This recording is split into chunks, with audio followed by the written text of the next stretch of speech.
में हम आपको बताएंगे कि सेंसर बोर्ड क्या है। दोस्तों, आप अक्सर सुनते होंगे कि भोजपुरी फिल्मों में भी सेंसर बोर्ड लगना चाहिए, लेकिन अभी तक इसकी कोई अता पता नहीं है, लगेगा या फिर नहीं लगेगा। लेकिन आज के इस वीडियो में हम आपको फुल डिटेल से बताएंगे कि सेंसर बोर्ड क्या है और सेंसर बोर्ड क्यों ज़रूरी है। इस सभी के बारे में हम आपको बताएंगे। दोस्तों, अगर आप इस चैनल पर पहली बार आए हैं तो हमारे इस चैनल को सब्सक्राइब ज़रूर कर लें और साथ में बगल वाले बेल आइकन भी दबा लें। तो चलिए दोस्तों, बिना देर किए इस वीडियो को शुरू करते हैं। तो सबसे पहले बात करते हैं दोस्तों, केंद्रीय फिल्म प्रमाणन बोर्ड या भारतीय सेंसर बोर्ड क्या है। दोस्तों, केंद्रीय फिल्म प्रमाणन बोर्ड या भारतीय सेंसर बोर्ड भारत में फिल्मों, टीवी धारावाहिकों, टीवी विज्ञापनों और विभिन्न दृश्य सामग्रियों की समीक्षा करने वाली एक निकाय है जो फिल्मों में से ऐसे दृश्य निकाल देती है जिनसे किसी व्यक्ति, संस्था या किसी धर्म या किसी जाति की छवि खराब होती है या फिर किसी चीज़ पर गलत तरीके से कटाक्ष किया गया हो। उसे भी केंद्रीय फिल्म प्रमाणन बोर्ड द्वारा नियंत्रित किया जाता है ताकि उसके वजह से कोई दंगा ना हो जाए। दोस्तों, अब बात करते हैं कैसे सेंसर बोर्ड कैसे बना, आखिर सेंसर बोर्ड की शुरुआत कहाँ से हुई। इसकी हिस्ट्री के बारे में आपको ओवरव्यू दे देता हूँ। दोस्तों, जब भारत में आज़ादी की लड़ाई अपनी चरम सीमा पर थी, भारतीय परिदृश्य में महात्मा गांधी का प्रवेश हो चुका था।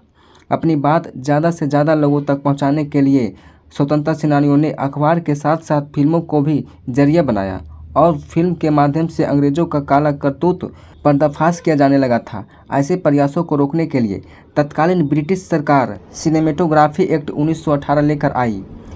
इस एक्ट के पहले तक भारतीय फिल्मकार कुछ भी दिखाने के लिए स्वतंत्र थे, लेकिन इसके बाद उन्हें फिल्म प्रदर्शन के लिए भारत के बड़े शहरों में स्थापित सेंसर बोर्ड से स्वीकृति लेनी होती थी। ये सेंसर बोर्ड फिल्मों में से ऐसे दृश्य निकाल देती थी जिनसे यूरोपियंस की छवि खराब होती थी, यानी कि अंग्रेज़ों की छवि खराब होती थी। आज़ादी के बाद सिनेमेटोग्राफी एक्ट में बदलाव कर नया सिनेमेटोग्राफी एक्ट 1952 अस्तित्व में आया। इस एक्ट में अभिव्यक्ति को ज़्यादा प्रसार दिया गया। दोस्तों, अब बात करते हैं सेंसर बोर्ड कौन कौन सा कार्य करता है। दोस्तों, सेंसर बोर्ड में से कुछ कार्य ऐसे हैं, ऐसे दृश्य ना दिखाया जाए जिनमें बच्चों को हिंसा का शिकार या अपहरणकर्ता के रूप में शामिल होते दिखाया गया हो, या शारीरिक और मानसिक रूप से विकलांग व्यक्ति के साथ दुर्व्यवहार किया गया हो अथवा मजाक उड़ाया गया हो। पशुओं के प्रति क्रूरता या उनकी दुरुपयोग के दृश्य अनावश्यक रूप से ना दिखाया जाए। दोस्तों, नशीली दवाओं के सेवन को उचित ठहराने वाले या उनका गुणगान करने वाले दृश्य ना दिखाया जाए। इसके अलावा तंबाकू सेवन या धूम्रपान को बढ़ावा देने या उसे गौरवान्वित करने वाले दृश्य ना दिखाया जाए। दोस्तों, द्विअर्थी संवाद या शब्द ना रखे जाए जिनसे नीच प्रवृत्ति को बढ़ावा मिलता हो। दोस्तों, खास करके भोजपुरी इंडस्ट्री में सेंसर बोर्ड नहीं रहने की वजह से काफ़ी अश्लीलता फैलता जा रहा है। किसी भी गानों या फिल्मों में उसे भी रोकने की प्रयास करनी चाहिए, लेकिन अभी तक तो इसके लिए कोई भी ठोस कदम नहीं उठाया गया है। और महिलाओं के साथ लैंगिक हिंसा या किसी अन्य प्रकार का उत्पीड़न या इसी किस्म के दृश्य से बचा जाना चाहिए।